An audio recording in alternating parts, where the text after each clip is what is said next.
猎物，却是没能杀人的寒风。老师，对不住了，这次也连累您了。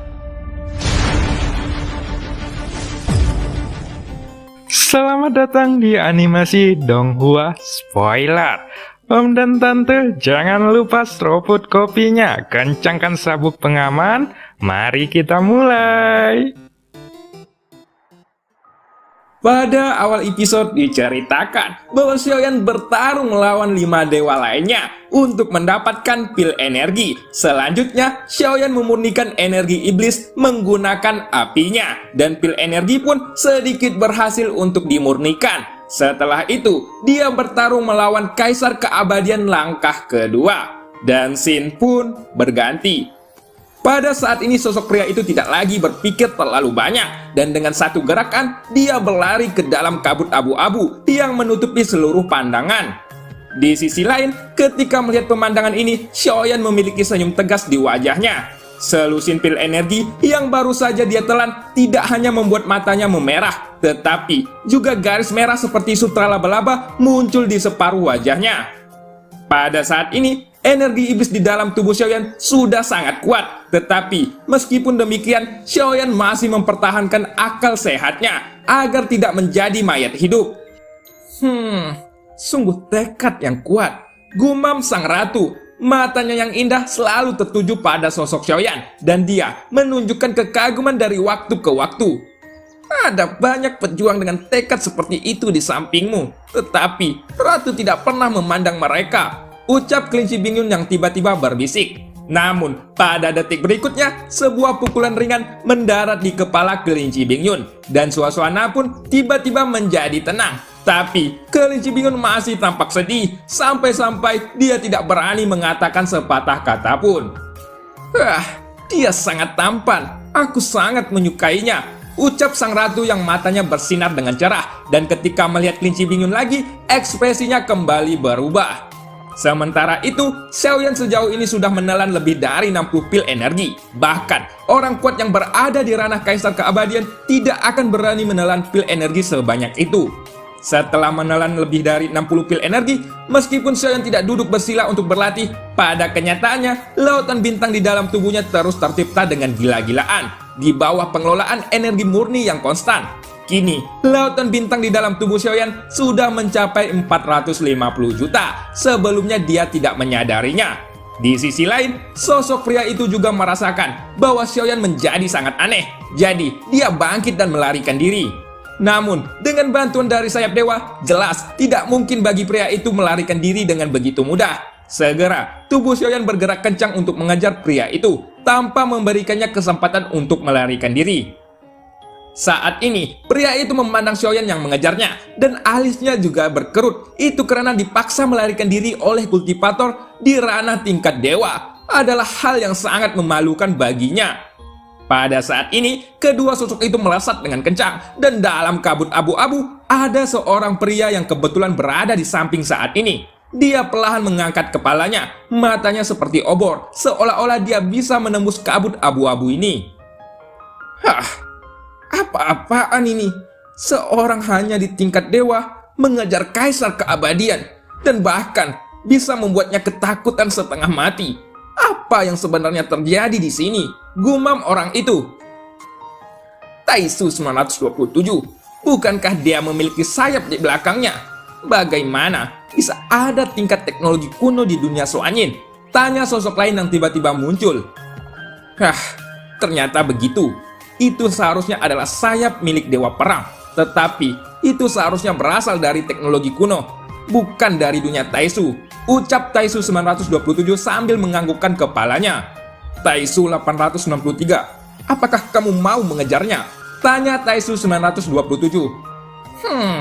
Itu hanya teknologi kuno yang terbelakang, dan itu tidak berguna bagiku. Tidak perlu membuang waktu di sini, dan kita harus terus mencari makhluk keabadian lainnya, ucap Taisu 893. Segera, sosok keduanya pun menghilang ke dalam kabut abu-abu. Sementara itu, suara ledakan terdengar di pertarungan Xiaoyan, Pada saat ini, nyala api membumbung ke langit, dan di ujung nyala api itu, pria abadi langkah kedua sudah terlihat suram. Dia hanya melawan Xiaoyan secara langsung. Namun, ketika pria itu membentuk perisai energi, serangan Xiaoyan benar-benar ditendang olehnya. Tampaknya serangan dari Kutipator Ranah Dewa tidak bisa mematahkan pertahanannya. Tetapi, serangan sengit tadi tidak seperti Ranah Dewa, sehingga mata pria itu langsung menunjukkan keraguan. Di sini Xiaoyan sangat agresif, dan kecepatannya juga lebih cepat dari sebelumnya. Tampaknya, dia tidak berniat membiarkan pria itu untuk melarikan diri. Aku bahkan tidak tahu kenapa aku harus melarikan diri, gumam pria itu di dalam hatinya. Kau dan aku tidak memiliki dendam apapun, jadi tidak apa-apa untuk mundur selangkah atau melepaskan keluhanmu. Ada banyak orang yang harus mengurusnya, dan tidak perlu bertarung sampai mati, ucap pria itu. Pria itu pun memblokir serangan Xiaoyan, dan sepertinya dia berencana untuk berdamai dengan Xiaoyan. Apakah kamu akan mengalahkannya lagi? Aku sudah akrab dengan adegan ini, gumam sang ratu di dalam hatinya ketika mendengar percakapan itu. Tidak apa-apa untuk bekerja sama, tapi kamu harus menyerahkan esensi darahmu kepadaku, ucap Xiaoyan sambil menatap pria itu. Esensi darah? Kamu hanya Dewa Bintang 8, jadi tidak perlu untuk bertindak terlalu jauh, ucap pria itu. Pria itu berkata dengan matanya yang dingin, tetapi sebelum dia bisa menyelesaikan kata-katanya, sayap Dewa Xiaoyan langsung bergetar, dan dia kembali berubah menjadi bayangan. Xiaoyan pun meraung dengan marah, sayap emas hitam berkibar dengan liar, dan serangan sengit ini seperti tebasan pedang yang sangat kuat. Setelah itu, ketika cahaya hitam berkedip di udara, dan sayap dewa diayunkan pada saat yang sama, perisai cahaya dari pria itu pun juga hancur, dan cahaya dingin langsung menyapu dengan liar ke arahnya. Wajah pria itu pun kembali menjadi suram, tetapi pada saat ini dia tiba-tiba memikirkan sesuatu, dan tubuhnya mulai melesat ke belakang dengan cepat. Menghadapi serangan cahaya dingin dari Xiaoyan, dia tidak menghindar sama sekali, tetapi malah mendekatinya. Dalam sekejap, dia menahan beberapa serangan sengit, lalu darah memercik ke seluruh tubuhnya. Tetapi pada saat yang sama, dia bisa menghindari serangan lainnya. Sementara itu, sisa cahaya dingin yang tidak bisa ditahan kembali tersapu ke arahnya dengan cepat. Pria itu pun berbelok ke kiri dan ke kanan untuk menghindari cahaya itu. Lalu setelah pria itu menghindar, serangan Xiaoyan langsung menembus pohon raksasa di sekitarnya. Sayatannya yang datar menyebabkan pohon raksasa itu langsung roboh. Dan kemudian pria itu langsung menatap Xiaoyan dengan mata dingin. Sepertinya aku tidak perlu mengambil tindakan. Kamu sudah menyentuh aturan dari tempat ini, ucap pria itu. Langkah kedua keabadian Kaisar menggunakan cara licik untuk mengalahkan seorang dewa, ucap Xiaoyan sambil mengangkat alisnya. Selama musuh bisa dibunuh, aku tidak peduli cara apa yang harus aku gunakan, ucap pria itu. Setelah pohon raksasa itu runtuh, tanah di bawah Xiaoyan mulai menggeliat. Pria itu pun mundur sedikit ketika dia melihat adegan ini, karena dia tahu bahwa Xiaoyan akan segera dihukum oleh aturan di tempat ini. Tak lama kemudian, ledakan pun terjadi. Tanaman merambat di pohon besar yang penuh dengan gigi tajam dan berkibar seperti ular raksasa. Itu meraung lurus ke arah Xiaoyan pada saat ini. Xiaoyan merasakan gugup ketika melihatnya, tetapi dia percaya pada sang ratu. Meskipun dia gugup di dalam hatinya, di permukaan Xiaoyan sangat tenang, dan sepertinya dia tidak takut dengan aturan apapun di tempat ini. Jika kamu menyentuh aturan tempat ini, kamu akan mati tanpa mayat, ucap pria itu sambil menatap Xiaoyan. Pria itu mencibir, lalu menyilangkan tangannya dan bersiap untuk melihat bagaimana Xiaoyan akan menghadapi hukuman itu. Pada saat ini tanaman merambat terbang di belakang Xiaoyan, menari liar seperti ular berbisa, seolah-olah akan merobek Xiaoyan berkeping-keping. Di sisi lain, tepat ketika tanaman merambat itu hendak menyerang Xiaoyan, sang ratu menginjak tanah dengan kakinya yang indah. Dan kemudian dia berbicara dengan lembut. Jangan sakiti suamiku, ucap sang ratu. Suara sang ratu tidak terlalu keras, sehingga hampir tidak ada yang bisa mendengarnya. Tetapi pada saat suaranya jatuh, pohon merambat itu berhenti secara tiba-tiba. Melihat adegan ini, Xiaoyan pun menarik napas dalam-dalam dan melirik sang ratu sambil menunjukkan senyuman. Ini salahnya, jelas aku tidak akan melukai pohon itu jika dia menerima seranganku. Dia melarikan diri dari seranganku, jadi dialah yang menyentuh aturannya, ucap Xiaoyan sambil menunjukkan ke arah pria itu. Pria itu pun terkejut ketika mendengar teriakan Xiaoyan, dan dia tidak mengerti apa yang dilakukan Xiaoyan saat ini. Di sisi lain, tanaman merambat itu benar-benar membeku untuk sementara waktu. Namun kemudian dia menggeliat, dia langsung melesat ke arah pria itu. Melihat ini, wajah pria itu pun langsung berubah secara drastis, dan dia hampir tidak percaya bahwa aturan itu bisa mengubah targetnya dalam sekejap. Pada saat ini, pria itu sangat terkejut, tetapi pikirannya masih sangat jernih. Untuk melarikan diri pasti tidak mungkin untuk melakukannya. Apalagi yang bisa aku lakukan? Apakah aku harus mengakui kesalahan dan menerima hukuman ini begitu saja? Gumam pria itu di dalam hatinya. Namun kemudian pria itu sepertinya memikirkan sesuatu dan segera berkata kepada Xiaoyan, "Saudaraku, aku akan menyerahkan esensi darahku kepadamu. Kuharap aku bisa bekerja sama denganmu di masa depan," ucap pria itu. Pria itu pun menyemburkan seteguk darah, lalu esensi darahnya mengembun di udara dan kemudian menyapu ke arah Xiaoyan. Xiaoyan pun merentangkan telapak tangannya dan mengambil esensi darah itu. "Tunggu sebentar, ini semua salah paham. Mari kita tinggalkan masalah ini," ucap Xiaoyan sambil menatap tanaman merambat itu.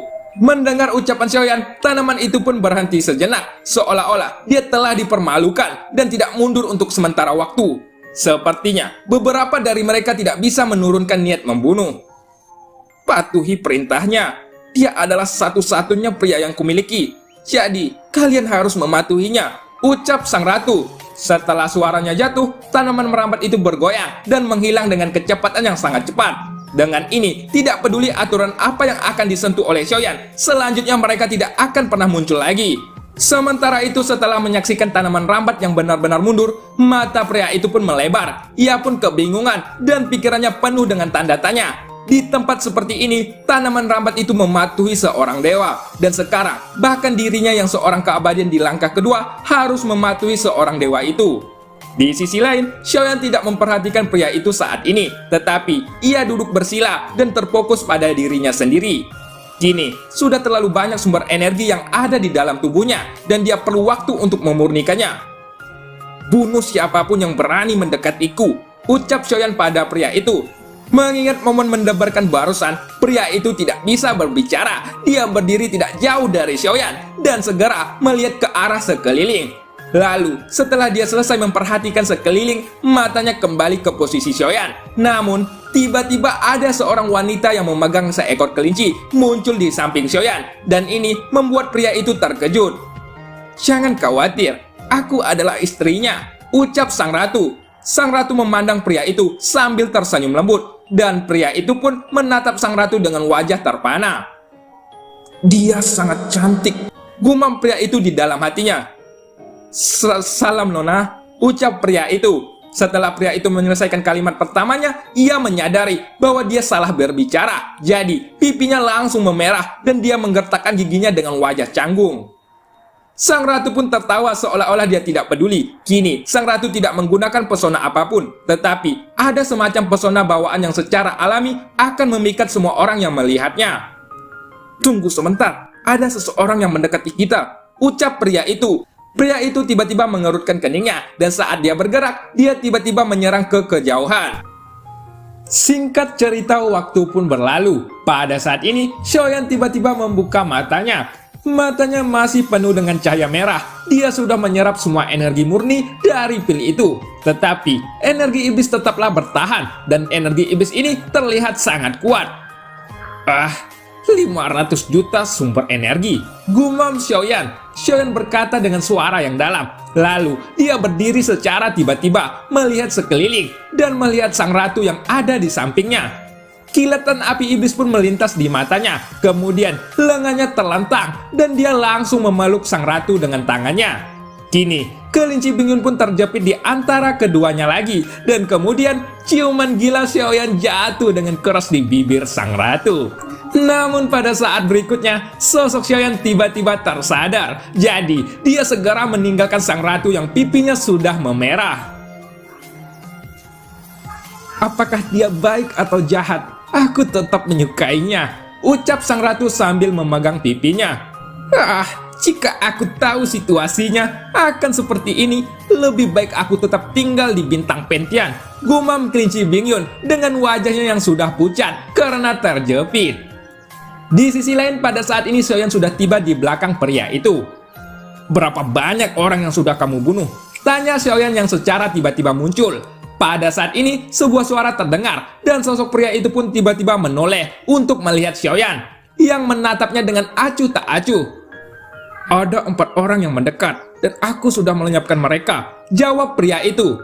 "Di mana mereka?" tanya Xiaoyan. Detik berikutnya pria itu pun langsung terdiam dan dia berpikir bahwa Xiaoyan tidak percaya pada dirinya. Segera, pria itu pun berangkat dan membawa Xiaoyan ke tempat orang yang pria itu bunuh.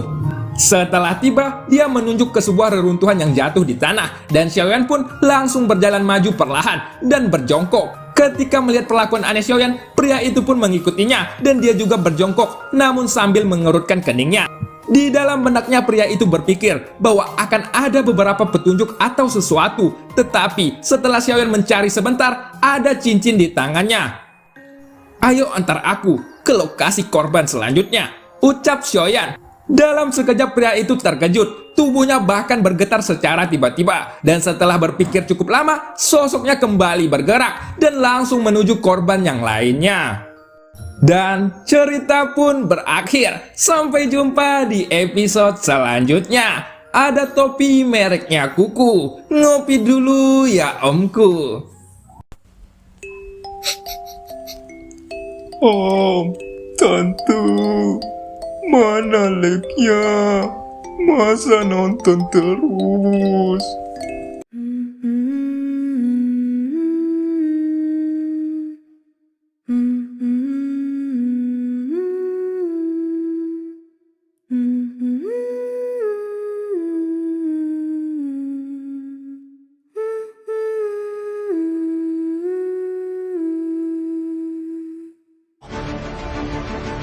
一旦被他们锁定的位置，我们俩都会性命堪忧。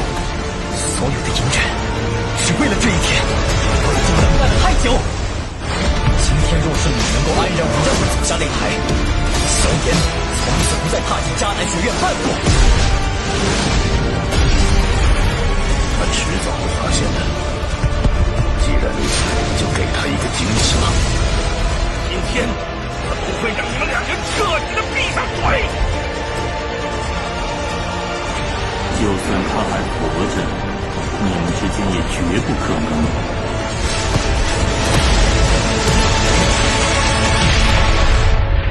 加玛帝国云岚宗，我萧炎回来了。